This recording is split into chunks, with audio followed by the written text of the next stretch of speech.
Hello students, myself Vijay Hasnale from Firozshah Gujarat Junior College Bodi. Today I am going to deliver a video lecture on the topic number 10. The title of the topic is Human Health and Diseases. This is our lecture number 5. In this lecture, we are going to cover the introductory part of human diseases. What are the diseases? What are the common human diseases? What are their types? And lastly, we are going to cover the one of the very common disease in human being, that is a malaria. Its causal agent, their sign and symptoms, preventive and control measures. Hello students. Now we'll see common diseases in human. यानी कि मनुष्य के अंदर दिखने वाली सर्वसाधारण बीमारियां, आम बीमारियां। इसके पहले लेक्चर में हमने ऑलरेडी कहा था, जिस व्यक्ति के अंदर बीमारी है या वो बीमारी का शिकार है तो उसका स्वास्थ्य अच्छा है ऐसा नहीं माना जाता है, या तो दूसरे शब्द में हम कह सकते हैं जिस व्यक्ति का स्वास्थ्य अच्छा है मतलब उसी के अंदर कोई प्रकार की बीमारी नहीं है। तो स्वास्थ्य है, हेल्थ है, तो कैसे माना जाता है? तो इसके पहले भी हमने उसकी डेफिनेशन आपको बताई है। What is health? Health is the state of complete physical, mental end social wellbeing. मतलब उस व्यक्ति को शारीरिक दृष्टया, मानसिक दृष्टया और सामाजिक दृष्टया के तौर पे अगर अच्छा लगता है, इसका मतलब उसका स्वास्थ्य अच्छा है। उसी को उसके शरीर से या तो समाज से कोई शिकायत नहीं है, मतलब उसका स्वास्थ्य अच्छा है, उसी में अंदर कोई बीमारी नहीं है। अगर आपका स्वास्थ्य अच्छा है तो उसी से अपना जीवन काल जो है वो बढ़ा सकता है। Because of the health which increase the productivity and ensure the longevity. हम दीर्घायुष्य कहा जाता है।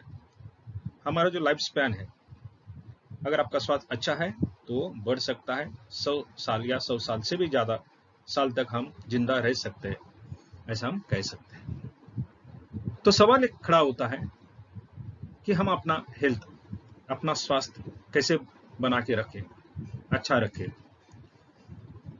हाउ to ensure the good health? उसके कई तरीके हैं। The ways are there. So which are the ways to ensure the good health? First is there balance diet, यानी कि आपका जो खाना है वो बिल्कुल संतुलित होना चाहिए। Second is the personal hygiene, व्यक्तिगत स्वास्थ्य। तीसरा है एक्सरसाइज, हम हर दिन एक्सरसाइज करना जरूरी है, व्यायाम करना जरूरी है। Next that awareness about the prevention end control of disease. साथ में हमें अलग प्रकार की जो बीमारी है उसकी जानकारी होना चाहिए और उसको हम कैसे प्रिवेंट कर सकते हैं, उसे से कैसे बचा सकते हैं, ये भी मालूम होना जरूरी है। साथ में proper waste disposable and control of the vector. जो अपने शरीर के अंदर वेस्ट पदार्थ, वेस्ट मटेरियल तैयार होते हैं तो उसको हम किस तरह से डिस्पोज ऑफ करेंगे, और जो बीमारी फैलने वाले अलग प्रकार के वेक्टर्स हैं, माध्यम है, वो भी हम कैसे काबू में रख सकते हैं, ये भी अगर आपको मालूम होगा तो आप आपका स्वास्थ्य अच्छी तरह से रख सकते हैं।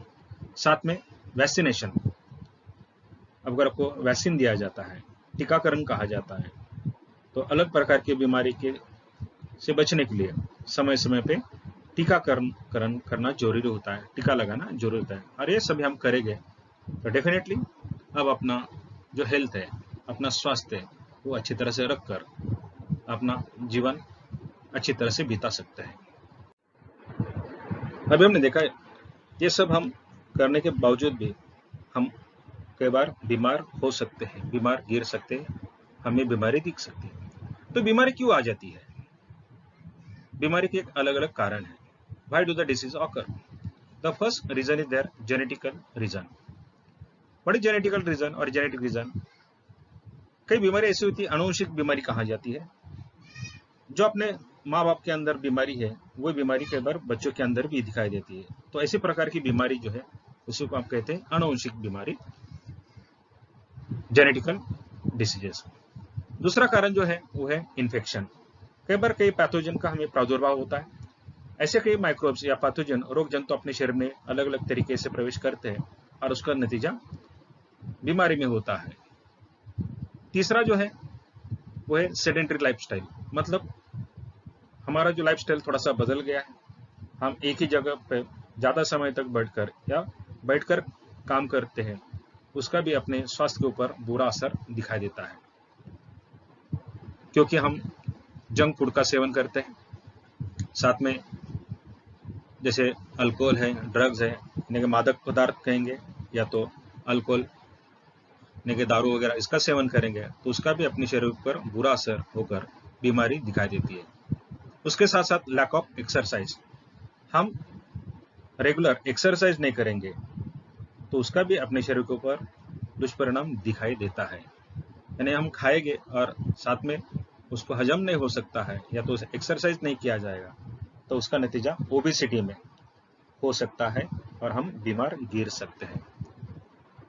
अभी हमने देखा कि ये अलग अलग कारण हैं, उसमें से सबसे ज्यादा जो बीमारी होती है वो होती है पैथोजन की वजह से, रोग जंतुओं के कारण, पैथोजेनिक डिसीजेस। तो सवाल है कि what are the pathogens? Pathogens are the parasite that enter the human body through the various ways or through various means. Then they multiply and interfere with the normal vital activities. तो ऐसे जो रोग जंतु है अलग अलग तरीके द्वारा, अलग अलग माध्यमों के द्वारा अपने शरीर में प्रवेश करते हैं।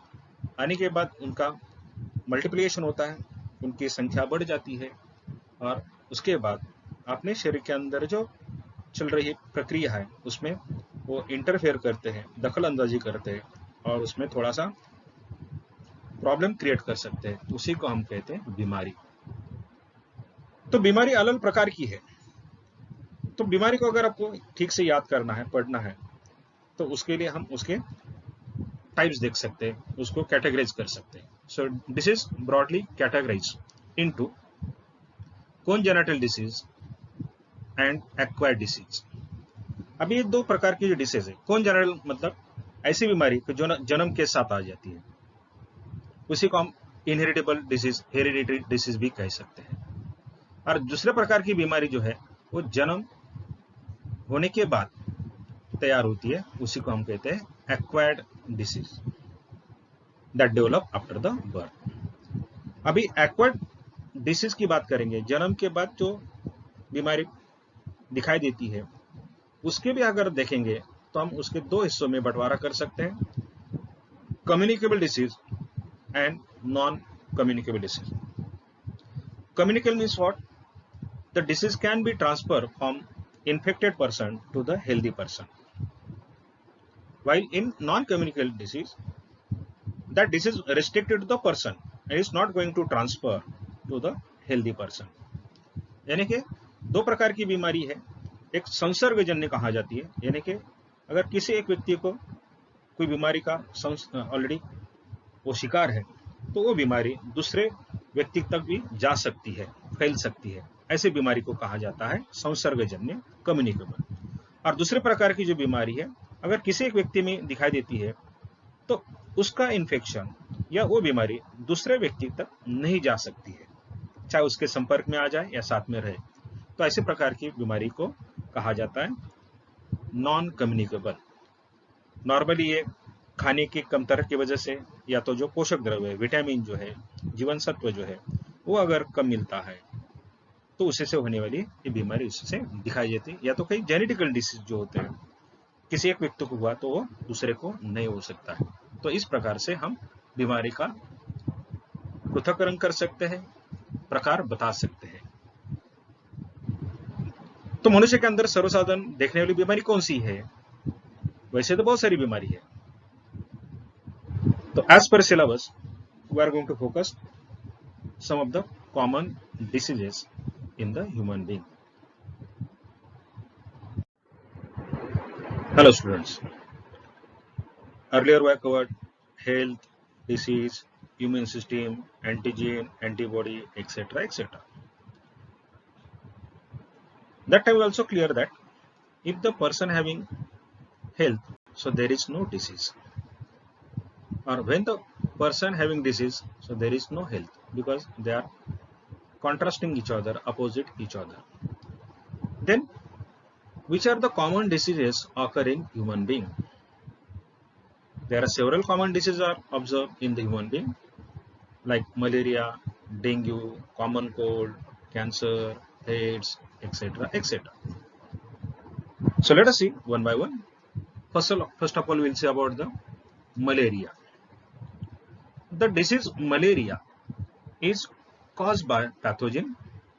Name of the pathogen is Plasmodium vivax, Plasmodium falciparum, and Plasmodium malariae. So they are the three species of Plasmodium, and it belongs to the protozoa.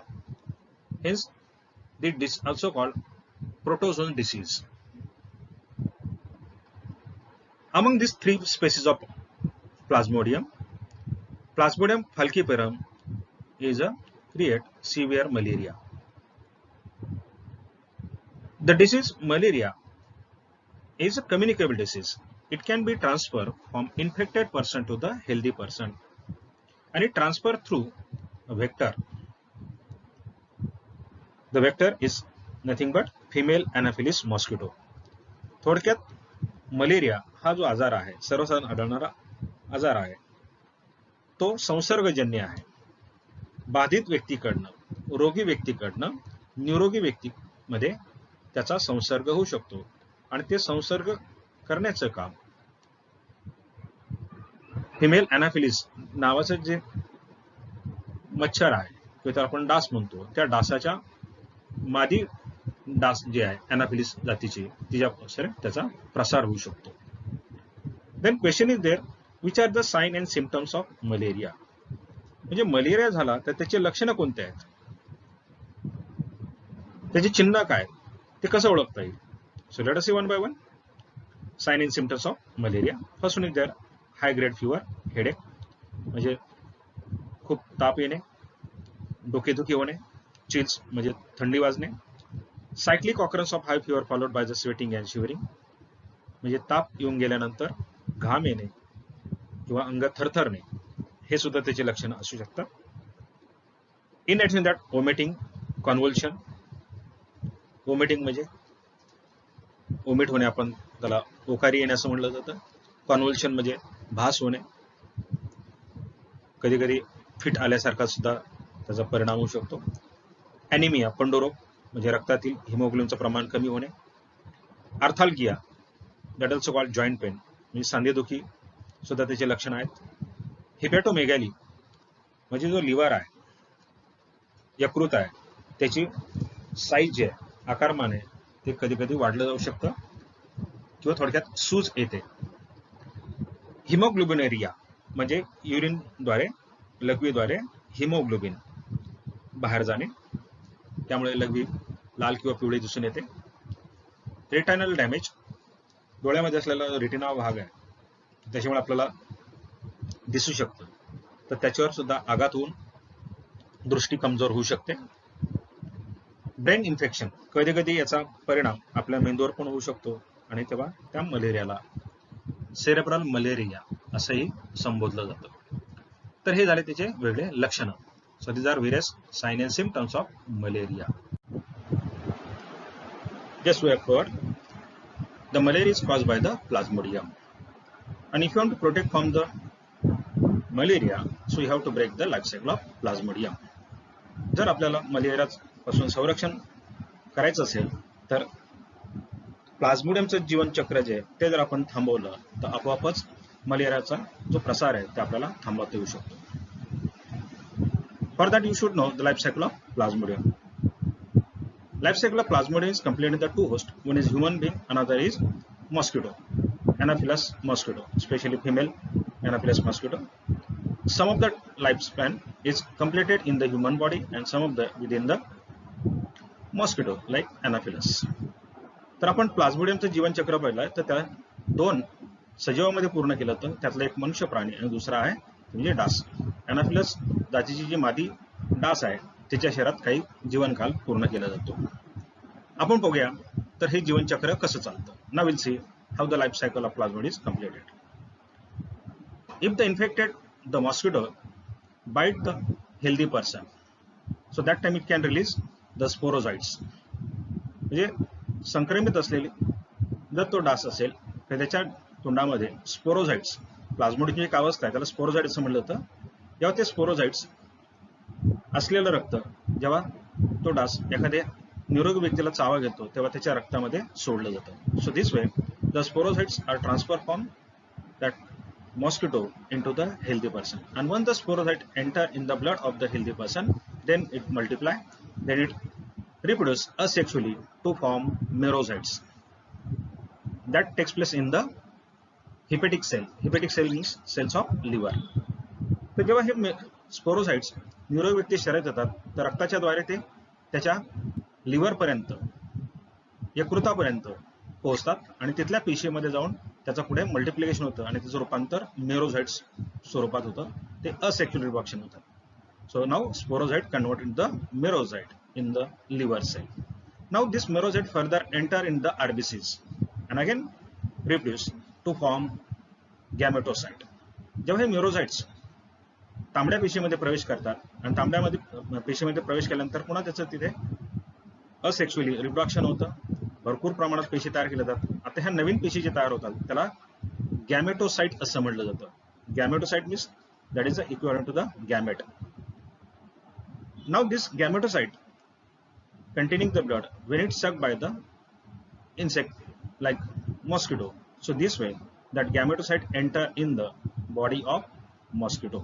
अशा पद्धतीने रोगी व्यक्तीकडनं पुन्हा किंवा ज्याच्यामध्ये प्लाझ्मोडियमची बाधा झालेली आहे आणि त्याच्या रक्तामधील आरबीसी मध्ये जे गॅमेटोसाइट तयार झालेले आहेत असं रक्त जेव्हा एखादा डास शोषून घेतो तेव्हा त्याच्या शरीरामध्ये हे गॅमेटोसाइट येतं.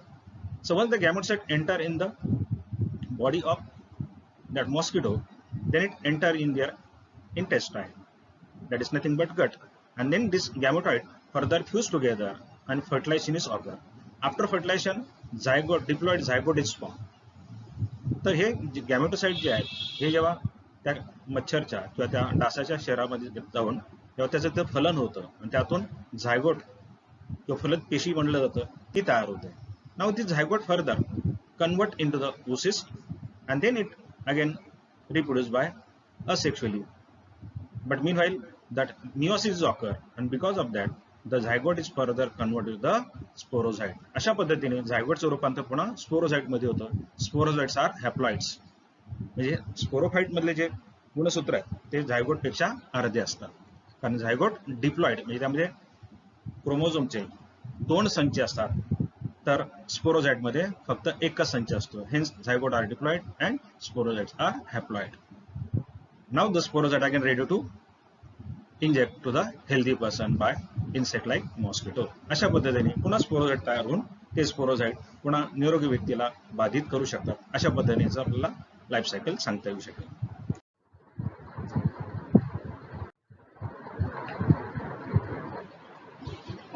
Then how can you diagnose and give the treatment for the malaria?